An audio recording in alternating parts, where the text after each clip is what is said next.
আলহামদুলিল্লাহ, সমস্ত প্রশংসা সেই মহান সুবহানাহু ওয়া তাআলার জন্য, যে মহান রব্বুল আলামিন এশার সালাতের পর থেকে এ পর্যন্ত পরপর তিনজন বক্তার আলোচনা শোনার তৌফিক দান করলেন। যে মহান রব্বুল আলামিন আজকে Mahbuj Hasan international academy model মাদ্রাসার উন্নয়ন কল্পে ঐতিহ্যবাহী বিরাট ইসলামী জলসার আয়োজন করার তৌফিক দান করেছেন। আজকের এই তাফসিরুল কোরআন মাহফিলের সুযোগ্য সম্মানিত আমার ওস্তাদ আলহাজ আব্দুর রাজ্জাক সালাফি এবং আজকের এই পরিচালক, এই মাহফিল পরিচালক মোজাম্মেল হক, আমার ছাত্র এবং আরও যারা এখানে আমার সামনে উপবিষ্ট আছেন, পর্দার আড়ালের মা ও বোনেরা এবং আমার কথা যারা শ্রবণ করছেন, আবারও সকলের নিকট আমার সালাম। আসসালামু আলাইকুম ওয়া রাহমাতুল্লাহি ওয়া বারাকাতুহু। সম্মানিত উপস্থিতি, আমি কোরআনুল কারীম থেকে দুইটি আয়াতে কারিমা তেলাওয়াত করেছি এবং একটি হাদিসের সামান্য একটি ইবারত পড়েছি। আমি আপনাদেরকে এই কথাই বলতে চাই, আজকে সর্বপ্রথম এই কথা, আজকে যদি এখানে এই যে মাহফিল করছেন এই মাদ্রাসার উদ্যোগে, আজকে দেখেন তৃতীয় বক্তা, চতুর্থ বক্তা, দ্বিতীয় বক্তা এবং আশেপাশে আমার মনে হয় 10 জন ছাত্র, যে সাদ্দাম এসেছেন, এই সাদ্দাম আমাকে দেখার পরে দাঁড়িয়েছিলেন। আমি যত লক্ষ্য করেছি, আমি যতক্ষণ পর্যন্ত ওকে বসতে না বলেছি ও বসে নাই, পরে যখন ইশারা করলাম ও তখন বসলো। আমার পাশে যত অনেকগুলো ছাত্র এসেছে, আল্লাহ শুকরিয়া। এজন্য যদি আজকে মাদ্রাসায় পড়ালেখা না করতো, এই আদর্শ শিখতো না। সেই মাদ্রাসা আজকে, সেই মাদ্রাসার উপলক্ষে আজকের এই মাহফিল। যদি আপনি আদর্শ সন্তান করতে চান, যদি আপনি ভালো সন্তান, আখলাক চরিত্র ভালো করতে চান, অবশ্যই মাদ্রাসার বিকল্প নাই। আপনারা জানেন এই অত্র এলাকার মধ্যে এই মোজাম্মেল ভাই, মানুষের সামনে প্রশংসা করা যায় না, অত্যন্ত ভদ্র মানুষ, অত্যন্ত একজন ভালো মানুষ। উনি এই মাদ্রাসাটি যা চালিয়ে আসতেছেন। আর সবচেয়ে খুশির সংবাদ হলো যে 15 জন ছাত্রের হাফেজের যে আজকে পাগড়ি পরাবেন, অত্র এলাকার মানুষের জন্য এটা সৌভাগ্য, এটা গর্ববোধ করতে হবে যে এইটা কি এর চেয়ে এতগুলো ছাত্র আমার জানা মতে কোথাও কোনো মাদ্রাসা থেকে হাফেজ বের হয় না। সম্মানিত উপস্থিতি, আজকে আপনাদের উচিত ছিল যে অত্র এলাকার মানুষের এই মাদ্রাসার জন্য, এই হাফেজদের পাগড়ি পরানোর জন্য আপনাদের সকলেরই উপস্থিতি হওয়া দরকার ছিল। সম্মানিত উপস্থিতি, আমি এই কথা বলতে চাই, আজকে এই মাহফিলের আমি সহসভাপতি, আমার ওস্তাদ সভাপতি। তা আমি এই কথা বলতে চাই যে আজকের এই প্রোগ্রামের যিনি প্রধান মেহমান, তিনি আপনাদের সর্বপ্রথম বলছি, আপনাদেরকে তার অন্তরে সালাম দিয়েছেন। আজকের এই প্রধান মেহমান জনাব অধ্যক্ষ নজরুল ইসলাম লেবু মাওলানা, উনি সাদলাপুর এবং পলাশবাড়ি উপজেলার এই আগামী সংসদ নির্বাচনের একজন প্রার্থী। উনি আপনাদেরকে সালাম দিয়েছেন। আজকে সাদলাপুরে 4টা ওনার সভা আছে। আমি বলেছিলাম যে এখানে আপনার আশা লাগবে, তখন বলল যে আমি 4টে সভা থেকে এই সাদলাপুর, কান্তানগর এবং শেষ সীমানা থেকে আমি কিভাবে উপস্থিত হব।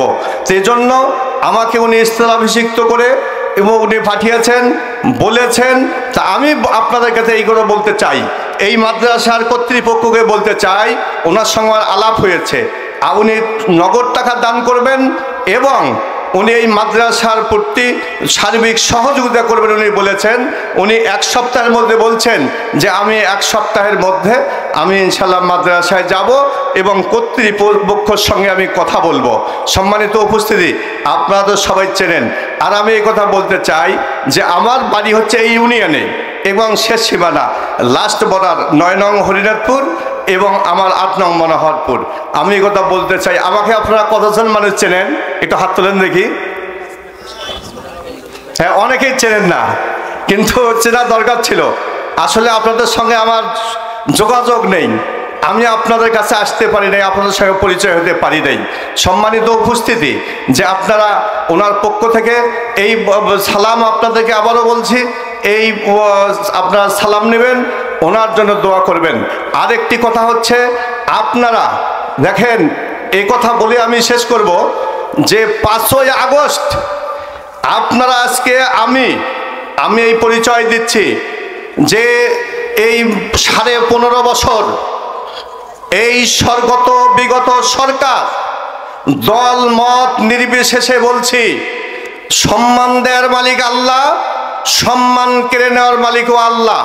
সম্মান যে দিতে পারে সেই আবার কেড়ে নিতে পারে।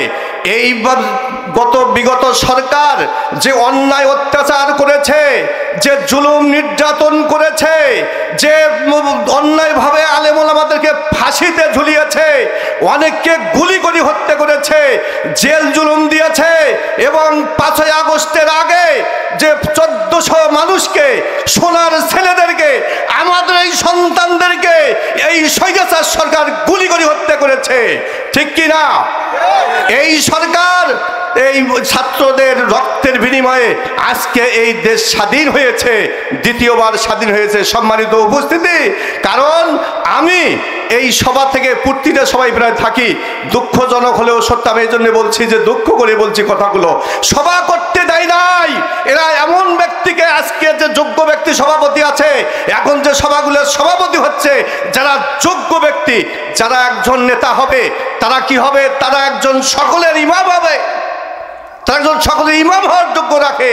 আর এই বিগত সরকার যে নামাজ পড়ে না, রোজা করে না, তাদের এমন পরিস্থিতি আপনারা জানেন। তাদেরকে যদি মেহমান না করা হয়েছে, আপনাদেরকে সভা করতে দেয়নি, আমাদেরকে সভা করতে দেয়নি, পারমিশন দেওয়া লাগছে। দেখেন 5 তারিখের পর থেকে ঘোষণা হয়েছে বাংলাদেশে যত সভা সমিতি হবে, ইসলামী অনুষ্ঠান হবে, আর কোনোদিন কারো কাছ থেকে অনুমতি নেওয়া লাগবে না। সম্মানিত উপস্থিতি, এজন্যই আমরা স্বাধীনভাবে, আমরা খোলাভাবে আলেম ওলামারা সকল জায়গায় কোরআন এবং হাদিসের কথাগুলো স্পষ্টভাবে বর্ণনা করার সুযোগ পাচ্ছে, কিন্তু এই সুযোগ ছিল না। এমনকি এই স্টেজ থেকে মাইক কেড়ে নিয়ে, মাউথ পিসকারি নিয়ে তাকে তুলে দেওয়া হয়েছে। এর চেয়ে আর কোনো দুঃখজনক কথা হতে পারে না। সম্মানিত উপস্থিতি, তাহলে এই সরকার এই ধরনের কার্যকলাপ করেছে, কারণ আমি তার শিকার। আমি একটা কিসামত কাবাবাড়ি বাদিয়াখালী এলাকার মধ্যে, আমি এই সভা থেকে রাত 1:30টার সময় সভা শেষ হয়েছে, আমি বাসায় গেছি, যা আমি টুপি খুলি নাই, এইভাবে আছে যে 4 থানার পুলিশ আমাকে ঘেরাও করছে, আমাকে 4 থানার পুলিশ ঘেরাও করছে। চতুর্দিক দিয়ে 100 জন পুলিশ বলছে যে এনাকে ধরতে গেলে যে 200 পুলিশ ছাড়া ধরা যাবে না। আমাকে সেখান থেকে অন্যায়ভাবে যে মামলাগুলো আমার নামে দিয়েছে, আমি প্রায় 4 মাস হাজত খেটেছি, আর এতগুলো মামলা আমার নামে দিয়েছে, আমি আজ পর্যন্ত জানি না, আল্লাহকে সাক্ষী রাখি বলি, আমি জানি না যে আমি কি করেছি। কোথাও যাই নাই, কোনো কিছু করি নাই, আমি এর সঙ্গে জড়িত ছিলাম না, আমি কোনো অন্যায়ের সঙ্গে জড়িত ছিলাম না। এই স্বৈরাচার সরকার এইভাবে অন্যায়ভাবে ভালো মানুষদেরকে তারা ফাঁসিয়েছে এবং জেল দিয়েছে। এজন্য আপনারা স্মরণ রাখবেন, এই যে দেশটা স্বাধীন হয়েছে, এই যে দেশটার মধ্যে একটা শান্তি বিরাজ করছে, এই দেশের মধ্যে যে অশান্তি না হয়, অশান্তি করতে না পারে, আমরা কারো দোষারোপ করছি না। এই ছাত্রদের রক্তের বিনিময়ে, এই সাধারণ মানুষের রক্তের বিনিময়ে, এই আন্দোলনের মাধ্যমে যে আজকের এই ফল আমরা পেয়েছি, এটা যেন আমরা ধারাবাহিকভাবে রাখতে পারি। সম্মানিত উপস্থিতি, আগামী দিনের যে কাজেই করবেন না কেন, আপনারা সঠিক সিদ্ধান্ত নেবেন। আমি কোনো দলমতের কথা বলছি না।